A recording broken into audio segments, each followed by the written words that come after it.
Եվ մեզնի ջուրաքանչյուրը պարտավոր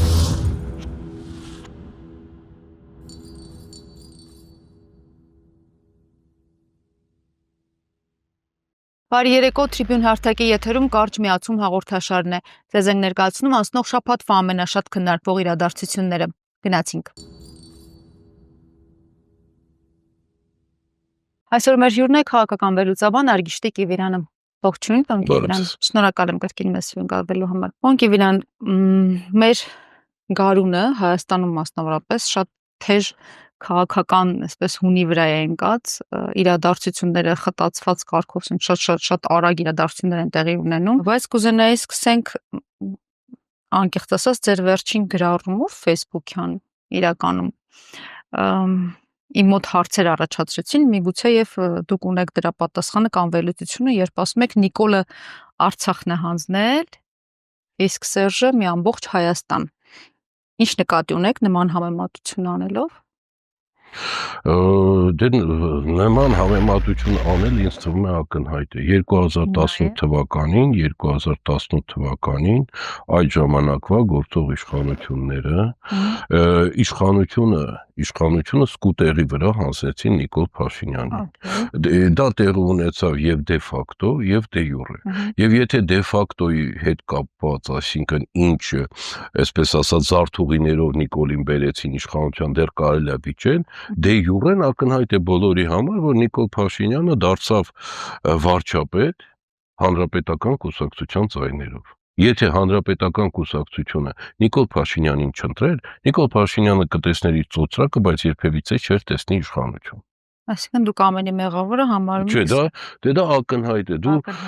դրանից հետո կանգնում ասում ես, ասենք պարտվել ենք չգիտեմ ինչ հզոր ուժերի, սրան ենք պարտվել, նրան ենք պարտվել,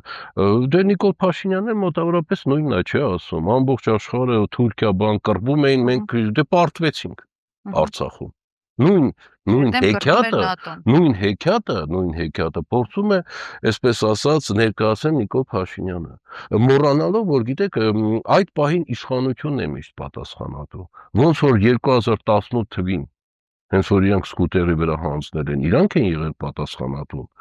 Նույն ձևով չեն կարող դրանից խուսափել։ Նույն ձևով չի կարող խուսափել Արցախյան հանձնումից Նիկոլ Փաշինյանը, որովհետև Արցախյան աղետը տեղի ունեցել իր իշխանության ժամանակ։ Դրա համար այսպես համադրությունը ինձ թվում է հստակ տրամաբանական ցանկացած անձ ունի տրամաբանություն, վերջի վերջո կհանգի այդ եզրահանգման։ Այսինքն դուք համարժեքության նշան եք դնում, այստեղ Արցախը հանձնեց, ուրեմն Հայաստանը հանձնեց, Նիկոլը արեց, ուրեմն նա էլ ամբողջ Հայաստանն է հանձնել, երբ որ իշխանությունը տվել է Նիկոլին։ Այդպես ենք հասկանում, ոչ թե ընդունում ենք որպես արդարացում, որ Փաշինյանը իրոք Արցախը հանձնել է։ Չէ, նայեք, կոնկրետ այդ պահին իշխանության եղել է Նիկոլը Արցախի հանձնման ժամանակ։ Հասկանում եք, այլ հարց, որ իրեք կա պատճառ, կա հետևանք։ Հասկանում եք։ Նիկոլը դա հետևանք է։ Բայց եթե Սերժ Սարգսյանը չասեր, սկուտերի վրա չմատուցեր, Նիկոլը չէր լինի ըստ ձեզ։ Չէ, նայեք 2018 թիվ, նորից եմ ասում, դե ֆակտոն կարող ենք շատ երկար վերլուծել, հիմնավոր ձևով վերլուծել։ Ես դրա հետ կապված բազմաթիվ վերլուծություններ ունեմ, որտեղ բացատրել եմ, որ ուրեմն իշխանափոխություն, կարճ ասեմ, որպեսզի պարզվի, իշխանափոխություն հնարավոր է մի երկրում, որտեղ կա իշխանությունը պահող երկու հիմնասյուն։ Դա տեղեկատվական քարոզչական բլոկն է եւ ուժային բլոկն է։ Այս երկուսը կամ պետքա փլուզվեն, կամ սրանցից գոնե մեկը փլուզվի, կամ սրանց ինչ որ մասեր փլուզվեն, որ ինչ որ մեկը կարողանա վերցնել իշխանություն։ 2018-ին դուք ինձ թվում է բոլորդ հիշում եք, որ տոտալ քարոզչա տեղեկատվական բլոկը գտնվում էր այդ ժամանակվա իշխանության ձեռքում եւ նա չի փլուզվել։ Նույն ձևով չի փլուզվել ոչ ԱԱՑ-ն, ոչ ոստիկանությունը։ Հասկանում եք, այսինքն երկու հիմնասյուները չէին փլուզվել։ Այդ պարագայում որևէ ոչ թեորետիկ, ոչ պրակտիկ որևէ դեպք դուք չեք գտնի աշխարհում, որ նման պարագայում տեղի ունենում իշխանափոխություն։ Անկամ կիսա փլուզված ժամանակ իշխանությունը կարողանում է պահել։ Օրինակ բազմաթիվ կարող եք նման դեպքեր տեսնել աշխարհում, որ կիսափլուզված ինչ-որ տեղեկատվական բլոկ, այս եւ այս, բայց իշխանությունը կարողանում պահպանել։ Եթե Հայաստանում մինչև 2018-ը ամբողջ քարոզչա տեղեկատվական բլոկը միահամուռ գործել է հանուն իշխանության եւ որևէ ճակ չի տվել։ Ուժային կառույցները նույն ձևով այդ պարագայում դա դե ֆակտո բայց մասն է։ Ու դրանից հետո մեկ էլ գիտեք ոնց է, նրանք դնում եւ քվեարկում են եւ այսօր էլ ասում են, չէ, օրինակ Միհրաններ, չէ, Պողոսյան կարծեմ վերջերս հացածուրից տվել, որտեղ ասել էր ով է իրան խնդրել, խիաղ արել։ Հասկացեք, նայեք, պատկերացրեք, որ Նիկոլ Փաշինյանին 2018-ին հանրապետական կուսակցություն վերջի խորհրդարանական երկիր էր եւ այն ժամանակ եւ հիմա չէր տալիս, ինչ էր տեղում։ Ինչ էր տեղում։ Ամբողջ աշխարհի առաջ, եթե անգամ ինքը ինչ ուզում է իրան հռչակել, ինքը լինելու էր ոչ լեգիտիմ ոչ ոք եւ ուշ թե շուտ գնալու էր իր տուն։ Հասկանում եք խնդիրը որն է։ Այդ լեգիտիմացումը իրան որպես վարչապետ իրան տվեց հանրապետական կուսակցությունը եւ ոնց որ հիմա այդ քվեարկողներն են, ոնց ասեցի, խոստովանում Սերժ Սարգսյանի ցուցումով։ Այդ դեպքում ինչով է պայմանավորված նաև հերթական անգամ առաջին դեպքը չի, երկրորդը չի, արդեն հաշիվնել ենք կորցրել ազգային ժողովի էլի ամբյոնից Փաշինյանի այդ հոխորտոցները, այնպես մանիակալ բանավիճելու ցանկությունը նաև նախկինների հետ ու ընդհանրապես նրա սպառնալիքները, որ նրանց քաղաքական դիակները այսպես էլի կծեփի պատերին, կփռի ասֆալտին, ոտքի տակ կտա, եթե իր հետ չեն գալիս բանավիճելու, ինչ-որ էլի տրամաբանություն չեմ տեսնում դրա մեջ ու ընդհանրապես ինչ է փոխվում դրանից,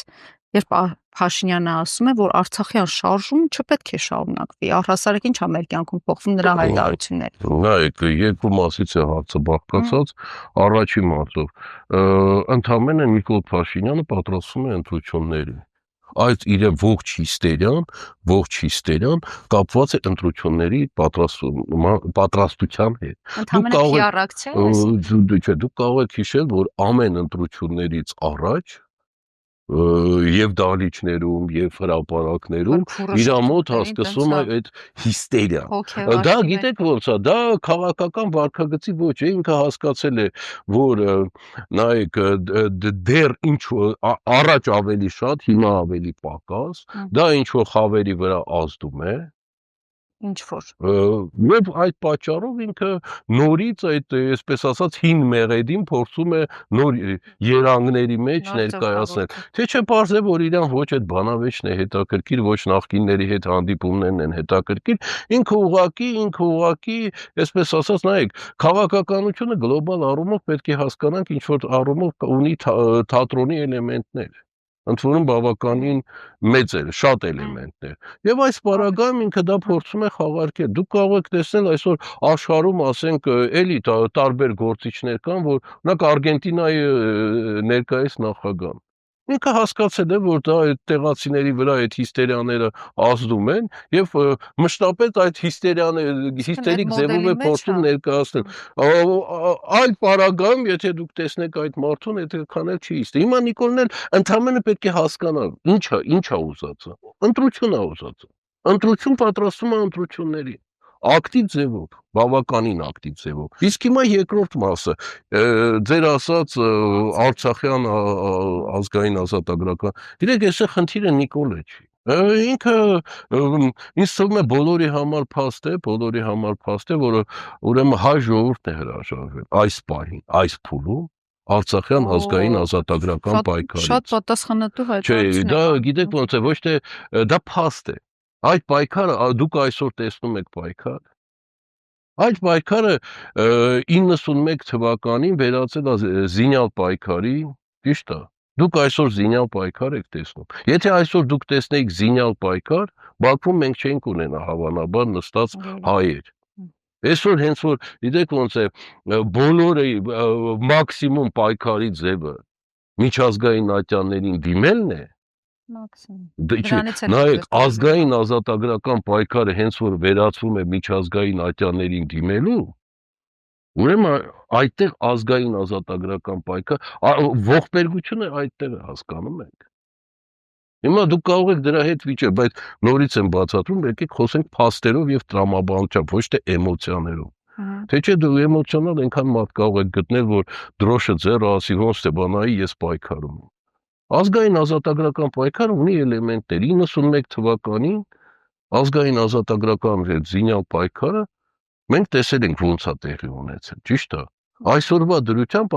դրությամբ մարդիկ լավագույն դեպքում ասում են եկեք դիմենք ՄԱԿ-ին, եկեք դիմենք սրան, նրան։ Հիմա նույն ձևով Արևմտյան Հայաստանի ազգային ազատագրական պայքարը չկա, չէ՞, բայց տարբեր խմբեր մինչև հիմա դիմում են միջազգային կառույցների, ճիշտ է։ Հիմա Փաշինյանի հայտարարությունը գալիս է ապացուցելու, որ իրոք ձեր ասածն է ապացուցում, որ ժողովուրդը հրաժարվել է, դա եկեք ընդհանրապես էլ մոռանանք։ Չէ, նայեք, ինքը նորից խաղարկում է ներքաղաքական հարցը։ Ինքը հասկացել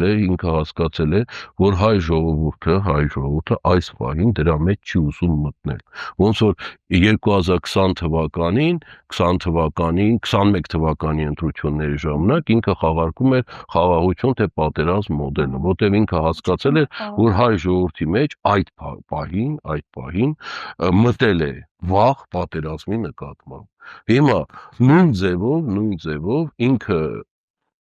հասկացել է, որ հայ ժողովուրդը այս փուլում Արցախյան ազգային ազատագրական պայքարի մասին ռեալում լսել չի ուզում։ Ցավալի։ Ինքը դա փորձում է օգտագործել նորից ներքաղաքական պայքարի համար։ Իրան ոչ Արցախ է հետաքրքրել, ոչ ազգային ազատագրական պայքար է հետաքրքրել։ Ինքը ոնց որ անցյալում 18 թվից հետո հենց որ ասում էր Արցախը Հայաստան է եւ վերջ, ոնց ժամանակ էլ իրան հետաքրքրում է զուտ իր իշխանությունը, հիմա նույն ձևով ասում է Արցախը Ադրբեջան է եւ վերջ, որտեղ իրան հետաքրքրում է միայն իր իշխանությունը։ Այս նյուանսները քաղաքական առումով, եթե ասենք, գիտեք, շարքային մարդը չի հասկանում, ապա քաղաքական գործիչները եւ առավել եւս վերլուծաբանները պետք է հստակ հասկանան եւ պատկերացնեն։ Ինքը նորից ամբողջ իր այդ օրվա ազգային ժողովում ելույթը դա ընտրությունների պատրաստման ելույթ էր, որտեղ ինքը ձևավորում էր նախնական առումով իր պլատֆորմը։ Թե ինչ պլատֆորմով է ընտրություններում հանդես գալու։ Նայեք, այսինքն ինքը գցում է մտքեր, հիմա ասենք տարբեր սոցիոլոգիական խմբերի կողմից ինքը կփորձի հավաքել, թե այդ մտքերի ինչ արձագանք են գտնում հասարակության լայն խավերի շրջանում, եւ դրանից հետո արդեն, այսպես ասած, կիրականացնի իր պլատֆորմի կարեկտիրովկան։ Մի միտքը ավելի կխորացնի, մյուս միտքը կարող է պակասացնել։ Սա իր տեխնոլոգիա է, մեխանիզմներ է։ Եթե իր հակառակորդները չեն հասկանում դա ու չեն կարող սրա դեմը քաղաքական մեխանիզմների, տեխնոլոգիաների առումով առնել, ապա դա կարող է իրենց համար նորից շատ վատ ավարտել։ Դե մինչ այս պահը չի զգացվում հələ որ Դե բա հենց խնդիրը նա է, որ գիտեք ոնց է, առանց այդ էլ հայ հասարակությունը բավականին ինֆանտիլ եւ էմոցիոնալ է, բայց հենց որ քաղաքական դասնել են նման վարքագիծ ցուցաբերում, դա արդեն դառնում է համազգային աղետ, որտեղ էլիտան պետք է ինչ որ առումով, գիտեք ոնց է, ավելի գրագետ, ավելի պատասխանատու, ավելի քաղաքականապես հասուն լինի, քան շարքային մարդիկ։ Հիմա դուք ում եք այս պահին համարում քաղաքական էլիտա։ Չէ, գիտեք, քաղաքական, բացատրեմ, հաճախ ես դա օգտագործում եմ, հաճախ այդ բառը օգտագործում եմ, ու շատերը դա սխալ են ընկալում։ Հենց որ ես ասում եմ քաղաքական էլիտա, մարդիկ փորձում են հասկանալ դրա մեջ ինչ որ մի հատ վերամբարձ բան։ Քաղաքական էլիտան դա վերամբարձ բան չի, ընդամենը այն անձիկ, այն խմբերն են, ովքեր ունեն լայն զանգվածների վրա ազդեցություն։ Ու պարտադիր չի, որ դրանք լինեն ուրեմն դրական մարդիկ, հասկանում եք։ Բայց եթե ինքը ունի ազդեցություն, ֆինանսական, քաղաքական, մտքի ազդեցություն, չէ, դե բոլոր նրանք, ովքեր ասենք խոսքի օրինակ, կոպիտ ասած մի 10-100 հոգի իրանց լսում է, Մեխանիկորեն ուզենք թե չուզենք։ Հիմա ում են լսում ըստ Հայ հասարակությունը գիտեք ոնց է, տարբեր մարդկանց լսում եմ։ Մեկը լսում է ինչ-որ քաղաքական գործչի, կարող է 100 հոգի է, չէ՞ լսում։ Մյուսը լսում է, ասենք իր հարևան, ասենք շենքի հարևան Մարգուշ Տոտային։ Ինչ որ առումով այդ ժամանակ, եթե ողջ շենքը 9 հարգանի լսում է Մարգուշ Տոտային, ուրեմն Մարգուշ Տոտան դառնում է այդ շենքի էլիտան մեխանիկորեն։ Մարգուշտոտան կարող է ձևավորել անցումային ղեկավարություն։ Չէ, դուք նույնիսկ անցումային դուք շփոթում եք էլիտան եւ անցումը, դրանք բացարձակ տարբեր բաներ են։ Նորից եմ ասում, պատկերացրեք 9 հարգանի շենք, որտեղ լսում են Մարգուշ, նա դառնում է այդ շենքի էլիտա, բայց դա չի նշանակում, որ Մարգուշ Տոտան գրագետ է, Մարգուշ Տոտան պատասխանատու է, Մարգուշ Տոտան կարա շենքի համար լավ բան դուտի, բայց եթե մարդիկ իրան լսում են ու ըստ լսելով ինչ որ քայլեր են ձեռնարկում, ուրեմն նա մեխանիկորեն դառնում է էլիտա։ Ասենք դարեր շարունակ նայեք, մարդիկ մտածում են էլիտա, ասենք իշխանական բոլոր տոհմերը վերցրեք։ Հիմնականում ասենք մեծ մասը դա նախկին ավազակներ են եղել, ինչ որ խումբ են ձևավորել, հետո դրա դարձել են արդեն ավելի, բայց հասկանում եք, իրանք կարողացել են պարտադրել իրանց կամքը, անգամ երբ ավազակ էին, ըստ դրա դարձել են էլիտա։ Պետք չէ էլիտայի մեջ վերամբարձ բաներ փնտրել։ Ուղղակի դա գիտեք կարճ բնորոշում է։ Մարդիկ այդ բառը լսում են, ասում են դա մի հատ վերամբարձ բան է, մենք էլ չունենք։ Հասկանում եք, ֆորմուլա ընդհանրապես ես բացատրեցի դրա, այսպես ասած, ինչ է դա։ Հա, ոնց է ձևավորվում էլիտան։ Ֆանկի վիդան եկեք գնանք Գյումրի, որովհետև այս պահին այս շաբաթ մանավանդ թեժ իրադարձությունները սպասվում են շաբաթավերջին Գյումրիում, թիմ ընտրությունները, որի մասին դեռ 24 թվականի վերջից այսպես քաղաքական ու տարատեսակ խոսակցությունները շարունակվում են։ Ընդամենը 3 օր առաջ թիմ ընտրություններից տեղի ունենում է սկանդալային հակակոռուպցիոն բեմականացումը Գյումրիում։ Սա գալիս է ապացուցելու ինչ, որ Փաշինյանը սկսել է քաղաքական սխալներ թույլ տալ արդյոք, սխալների շարքը նրա մոտ, խոսում է իշխանության օրհասական վիճակի մասին, այն վախի մասին, որ ինքը եթե այդ կարևոր կետում չունեցավ իր հաղթանակը, իսկ արդեն բազմաթիվ վերլուծաբանների կարծիքով այդ հաղթանակը ոնց որ թե սպրդում է, ոնց որ թե չի ստացվելու։ Այս պարագայում նաև շատ կուզենամ էլի երկու մասի ձևավորվում հարցը, ճյուղավորվում նմանություններ կամ զուգահեռներ չեք տեսնում արդյոք թուրքական քաղտեխնոլոգիաների մեջ, որտեղ նույնպես ընդդիմության ղեկավարը Իմամօղլուն, գիտենք Ստամբուլի քաղաքապետը ձերբակալվեց հենց այն պատճառով, որ ուներ բարձր վարկանիշ բավականին եւ նախագահի թեկնածուի Էրդողանի, այսինքն մրցակիցներ առաջիկա ընտրություններում։ Հիմա վերադառնանք մեզ մոտ, հետո կգնանք կրկին Թուրքիա, Գյումրիում կատարվածը։ Ով կամ ովքեր են այս հակակոռուպցիոն արշավանքի իրական հասցեատերերը եւ ինչ է ուզում ապացուցել Փաշինյանը այս բեմականացումով։ Նայեք, առաջինը այս Գյումրին, հետո նոր Թուրքիայի մասով պատասխանեմ։ Գյումրիի մասով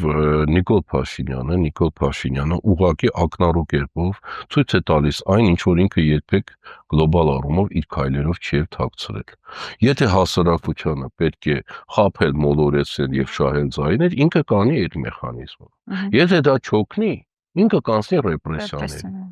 Հասկանում եք, դա միայն ասենք մանկամիտներն ու կան մինչև հիմա էլ հավատում են, որ Նիկոլ Փաշինյանը ուրեմն կախված է լինելու շարքային քաղաքացու ձայնից իր իշխանության մնալ կամ չմնալու հարցում։ Բազմաթիվ անգամ ես բացատրել եմ, որ եթե ինքը կարողանում է դեռ խաբել, մոլորեցնել եւս դրաշայել, ինչի դիմի ռեպրեսիաների։ Ռեպրեսիան ինքնանպատակ չի։ Ասենք դու երբ ես գնում ընտրության կեղծում, հենց որ չես կարողանում մարդուն խաբել եւ մոլորեցնել։ Հասկանում եք։ Եթե դու կարողանում ես դեռ խաբել, մոլորեցնել տարբեր հիստերիկ ելույթներով, այսպես ասած, իրան մղել քո դա, պահել քո դաշտում, քո սֆերայում, խիգ կեղծել։ Բայց մնացած առումով ակնհայտ է, որ այս իշխանությունները, այսպես ասած, որևէ առումով չեն խորշի այլ մեթոդներից, ինչում իրանք մեղադրում էին տարիներ շարունակ իրենց քաղաքական հակառակորդներին։ Օրինակ, նայեք, մինչև հիմա տարբեր խմբեր ընկած, ասենք, սոցիոլոգիական հարցումների հույսին, որ նայեք Նիկոլ Փաշինյանի ռեյտինգը իջել է, հետո Ասենք Նիկոլ Փաշինյանը հաստատապես գիտեք ոնց է մտածում։ Ասում է նախկինները 0-ական ռեյտինգով 2 սրոք իշխանություն են պահել, ես ինչի չպահեմ, որ ումից եմ պակաս։ Ու վստահ եղեք, որ ինքը ոչինչից չի խորշի։ Հիմա Գյումրին դրա պարզ ապացույցն է, որ ընդ որում մենակ նախկինում դուք քանի դեպք ա եղել, որ ասենք իրենք այս կամ այն ընտրված անձին մեկուսացնելու կամ չեզոքացնելու համար դիմում էին նույն այս իրենց քաղաքական հակառակորդների դեմ նույն այս մեթոդներին։ Հոսա առաջի դեպքը չի։ Դրա համար իրենք ոչ թե պետքա զարմանալ, պետք է հասկանալ իրավիճակը եւս դրա գործել։ Հիմա գանք Թուրքիային, բացարձակ որևէ նմանություն չեմ տեսնում, ասեմ ձեզ խի։ Նայեք, Էկրեմ Իմամօղլու ու իր կողմնակիցների ձերբակալությունը այս փուլում հավանաբար կապված էր, գիտեք ինչի էր, լավ, այսպես ներկայացնեմ, որ պարզ լինի։ Ակնհայտ էր, որ Էրդողանը գնալով այդ քայլին, ինքը հաշվարկել էր ռեակցիան։ Ինչպիսին կլինի հասարակության ընդվզումը ռեակցիան։ Էրդողանը քաղաքականության մեջ ոչ պատանի է, ոչ էլ պատահական մարդ է։ Ինչի գնաց հենց այս փուլում, որովհետև ինքը այս պահին տեսավ ուրեմն Տրամպի եւ այդ թիմի աջակցությունը, նրանց քաղաքական ծրագրերի հետ կապված եւ համարեց, որ սա իր համար քաղաքական իր հակառակորդների դեմ հաշվեհարդարի ամենահարմար պահն է։ Ոչ թե որ սա վտանգավոր չի, վտանգավոր է, բայց ապագայում դա կարող է շատ ավելի, այսպես ասած, բացասական, ավելի այսպես չկարողանա արդեն դա լիարժեք կյանքի կոչել։ Այս փուլում կա ռիսկ, հաջորդ փուլերում ոչ միայն ռիսկը շատ ավելի իր համար կմեծանա, այլ կարող է անհնարին դառնալ։ Եվ ինքը դրա համար հենց այս փուլում գնալ։ Հենց որ ինքը զգաց, որ ստանում է ներկայիս ամերիկյան քաղաքական, այսպես վերնախավի աջակցությունը, իսկ նայեք, այդ վերնախավը ունի բազմաթիվ նորարարական ծրագրեր, այսպես ասած, համաշխարհային մակարդակի, որտեղ իրան ձեռնտու են նման կերպարները։ Ոչ թե, նայեք, ժողովրդավարական կերպարը չի գնա այս կամ այն քայլի, որովհետև բավականին կապված է։ Դասական, վերջնական ավտորիտարները շատ ավելի, այսպես ասած, իրենց դժվար է ինչ-որ, իսկ այսպես ժողովրդավարության եւ ավտորիտարիզմի միջև, այսպես արանքում եղած գործիչները, ինչպիսին Էրդողանն է, ինքը դեռ, այսպես ասած, միջնամասում է, իհարկե շատ ավելի ավտորիտար, բայց արդեն ինչ-որ էլեմենտներ դեռ ընտրական պահպանվում են։ Իրանց հետ ներկայիս ամերիկյան քաղաքական վերնախավը շատ ավելի արդյունավետ է համագործակցելու։ Եվ դրա համար իրանք հայտնեցին աջակցություն եւ Էրդողանը համարեց, որ դա ամենահարմար պահն է հաշվեհարդար տեսնել եղած, այսպես ասած, այն ընդդիմության հետ, որը իր համար վտանգ է ներկայացնում։ Նմանությունը այսպես, նայեք, նմանությունը գիտեք որում կարող գտնել, Էրդողանն էլ է պատրաստվում ապագա ընտրությունների։ Զուտ այդ առումով։ Եվ դրա համար ինքը դե Էկրամ Իմամօղլուն ունի բավականին աջակցություն եւ այդ պարագայում ինքը Էրդողանի համար շատ լուրջ մրցակից էր եւ դեռ մնում է մրցակից։ Այլ հարց է, գիտեք ոնց է, արդյոք ինքը իրենց ներկուսակցական կամ այդ թևի հակասությունների արանքում չի խորտվի։ Բայց նույն հարցի մեջ մնանք, պարոն Կիվիրյան, Գյումրի ընդդիմադիր թեկնածուներից մեկն էլ կոնկրետ շեշտել էր, որ հեգնել էր անգամ, որ Փաշինյանի այս վարքագիծը, այս կոռուպցիոն սկանդալային ձերբակալությունները ճիշտ հակառակ էֆեկտն են ունենալու, բացի այն, որ դուք ասում եք ստուգում է արձագանքները, այսինքն նաև հակառակ էֆեկտն է ապահովելու ու ստացվում է, որ Փաշինյանը, ինչպես եւ Էրդողանը, ինքն իր ձեռքով բարձրացնում է իր ընդդիմադիրների վարկանիշը։ Չէ, նայեք, Էրդողանը չի բարձրացնում իր ընդդիմադիրների վարկանիշը։ Արդեն բարձր, ավելի է Էկրամ բարձրացնում։ Իմամօղլուն ուներ այդ վարկանիշը եւ բավական շատ մասնագետներ նշում են, որ եթե անցած ընտրություններին Գիլիչդար Օղլուի փոխարեն ինքը դներ, ապա միանշանակ կհաղթեր Էրդողանին։ Բազմաթիվ թուրքագետներ ուրեմն ունեն վերլուծություններ, կարծիքներ այս կապակցությամբ։ Նա այս քայլով ոչ թե բարձրացնում է, ինքը ուղղակի գտավ Էրդողան նորից եմ կրկնում հարմար պահը, որ հաշվի առնի, ինքը մտածեց, որ հետագայում իր համար շատ ավելի դժվար կլինի նման ձևով հաշվի առնի տեսնելը, այսինքն խաղից հանելը։ Հիմա վերադառնանք Գյումրիին։ Գյումրի այդ տեխնատուի ասածը ճիշտ կլինի թե սխալ, ցույց կտա երևի ժամանակը, ես ավելի շատ կսպասեմ այդ ընթացքին, եթե Նիկոլ Փաշինյանը կարողանա այս ամիսների ընթացքում մինչև ընտրությունները ուժեղացնել իր դիրքերը, դա պարզ կլինի, որ ինքը հակառակը կարողացավ ավելի ուժեղանալ։ Լավ, իսկ ըստ ձեր վերլուծության հիմա ունի շանս Գյումրիում ընդդիմությունը հաղթանակի միավորվելու դեպքում իհարկե։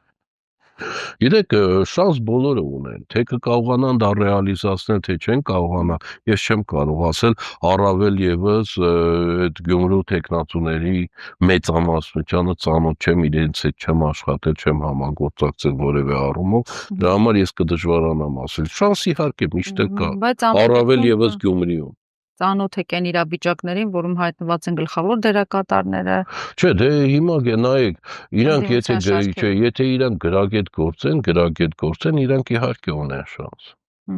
Միավորվելու պարագայում։ Չէ, դե գիտեք ոնց է, ես խնդիրը մենակ միավորումը չեմ դնում, իրանք պետք է հասկանան տեղում աշխատելով այդ արդյունավետ մեխանիզմները։ Միավորումը կարող է տեղի ունենալ ընտրություններից հետո ըստ ձայների։ Վերադառնանք մեր պետական քարոզչամեքենայի առած զավեշտալի ձախողումներից, թերևս այս վերջերս ծեծվող խոսակցություններին հրադադարի ռեժիմի խախտումների մասին, թշնամական հաղորդումների վերաբերյալ, երբ որ մեր պաշտպանության նախարարությունը ընդհանրապես ասում է դրանք ուղղված չեն, դրանք Հայաստանի ուղղությամբ չեն, այդ գնդակները, մարդիկ հայտնաբերում են պարկուճները, դատարկ փամփուշտները իրենց տանիքներում, տանում են ցույց են տալիս, անընդհատ ահազանգում են, որ կան այդ կրակոցները, այսինքն դրանք ՀՀՊՆ-ն մեր չի համարում սպառնալիք եւ Հայաստանի տարածքին ուղղված կրակոցներ։ Սա մեկ։ Երկրորդը կրկին, ոնց վերջերս էլ հայ-ադրբեջանական մեր խաղաղության բանակցությունների ֆոնին, արդեն ավարտված բանակցությունների ֆոնին Հայաստանում թուրքերի ու ադրբեջանցիների ներկայությունը այսպես շատ ակտիվացել է եւ այդ տարատեսակ սադրիչ վիդեոները, որ տեղադրում են ու համացածում, մենք էլ ցավոք սրտի տարածում ենք իրականում, չգիտեմ ինչի ենք տարածում, ցույց տալու, որ այսպիսի բան է տեղի ունեցել, էլի մեր ԱԱԾ-ն ուր է նայում եւ ոնց են նրանք գալիս ու հանրապետության հրապարակում Երևանի սրտում էլի երկում է, հնչում է Ղարաբաղը մերն է երգը եւ գալու ենք շուտով Երևան։ Ինչա կատարվում։ Էլի նախընտրական քարոզ է սա։ Եվ ում նախընտրական քարոզ է սա։ Նայեք, առաջի փուլը, չկարամ վերջի հարցից պատասխանել, նայեք, վերջի հարցի կապակցությամբ։ Գիտեք ոնց է, երևի իրանք ստուգում են հայ հասարակության ռեակցիա, չէ, գիտեք նայեք, եթե Հայաստանն ու Ադրբեջանը գնում են խաղաղության, իրական խաղաղության, ուրեմն դուք պետքա պատրաստ լինեք, որ Երևանում հնչելու է, քայլելու են ադրբեջանցիներ, իսկ Բաքվում նորից քայլելու են հայեր։ Հասկանում եք։ Ընդ որում դա նայեք այսօրվա դրությամբ, որ ասում եք խաղաղության պայմանագիրը, խաղաղության պայմանագրի զատ կան բազմաթիվ դեռ հարցեր։ Եվ ամենամեծ հարցը դա երկու հասարակությունները ու երկու պետությունների էլիտաները պատրաստ չեն խաղաղության։ Հասկանում եք։ Դե Ալիևի կառավարությունը ինչ ա նայեք, դե մի կողմից իրանց այո հռետորաբանությունը, մի կողմից նաև նույն հայ հասարակության վարքագիծը։ Նույն ասենք, հենց որ ասենք տեսնում են ինչ որ քայլող մեկին։ Երկու տեսնեք, որ թուրքը երկու հրապարակում մի վարքյան բացատրում եմ նորից եմ բացատրում։ Ուրեմն սա ցույց է տալիս, որ երկու հասարակությունները պատրաստ չեն խաղաղության։ Մի հատ էմոցիաներից կտրվեք։ 70 տարի սովետական ժամանակաշրջանում այնտեղ քայլել են հայեր, այստեղ քայլել են ադրբեջանցիներ, այնտեղ երգել են հայերը, այստեղ երգել են ադրբեջանցիները։ Անկիլյան, դուք ձեզ կոտորողին կարող եք համարել։ Նայեք, ես մի վարքան, ես ինչից եմ խոսում, դուք ասում եք, դուք իրան, ես ոչ մեկին ընդհանրապես բարեկամ չեմ համարում։ Հա, էմոցիաների Ես ընդհանրապես ոչ մեկին բարեկամ չեմ համարում։ Ես վերլուծում եմ իրավիճակը։ Այսօրվա դրությամբ, օրինակ նայեք, Թուրքիայում հայերը գնում, ասենք այս կամ այն սարի վրա երգում են։ Այսինքն մենք անում ենք նույն բանը, ինչ նրանք գալիս։ Չէ, նայեք, խնդիրը որն է, որ այդ առումով այդ ողբերգությունը 15 թվականի անցել է 100 տարի, այսօրվա դրությամբ հայերը գնում են երգում են։ Իրանք էլ մտածում են, որ եթե հայերը կարող են երգել, մենք էլ կարող ենք երգել։ Բայց սա չի խնդիրը։ Ամենամեծ խնդիրը, նայեք, այստեղ հիմա նայեք, հայ հասարակությունը չի հասկանում։ Ինքը ուզում է պատերազմ, թե ինքը ուզում է խաղաղություն։ Եթե ինքը ուզում է պատերազմ, այո, հենց որ ինքը տեսնում է որևէ երկողի, պետք է, այսպես ասած, այդ դրոշը մտցնի համապատասխան տեղը։ Բայց եթե ինքը ուզում է խաղաղություն, ինքը պետք է հասկանա, որ նայեք, իհարկե դա կախված է դիմացինի նաև վարքագծից։ Բայց նաև ինքը պետք է հասկանա իր քայլերը։ Դրա համար ասում եմ, հայ հասարակությունը դեռ չի կողմնորոշվել։ Ինքը ուզում է պատերազմ, թե ինքը ուզում է խաղաղություն։ Մենք ուզում ենք խաղաղություն, բայց մենք չենք ուզում հանդուրժել թշնամուն։ Նայեք, եթե դու ապրում ես մի տարածաշրջանում, ուշ թե շուտ դու իր հետ ցանկացած մարդու հետ, եթե չես պատերազմում, ապա ինչ որ, այսպես ասած, հարաբերությունների մեջ մտնում ես։ Ինչ որ։ Հասկանում ես։ Դու դրանից չես կարող խուսափել։ Այսինքն մենք պետք է պատրաստ լինենք նաև այն 100 քանի հազար ադրբեջանցին, թե 300,000 ադրբեջանցին։ Չէ, ես սրա մասին մի բան ասեմ, ես սրա դա բացատրել եմ։ Ով այս հասարակությանը մոլորեցրել խաբել է, հայ իրանք թող պատասխան տան։ Ցանկացած պահի, ուզում է 20 տարի առաջ, ուզում է 15 տարի առաջ, եթե կնքվի խաղաղության պայմանագիրը, իրանք փորձելու են վերադառնալ։ Ոնց որ հայերը փորձելու են վերադառնալ Ադրբեջան։ Մենք նույնպես։ Եթե պատկերացրեք սրանից 20-25 տարի առաջ կնքվեր խաղաղությամբ, ասենք 97-8 թվերին, ինչա իրանք չէին փորձելու դա կիրառել։ Հենց որ դուք խաղաղությունը սխալ եք հասկանում։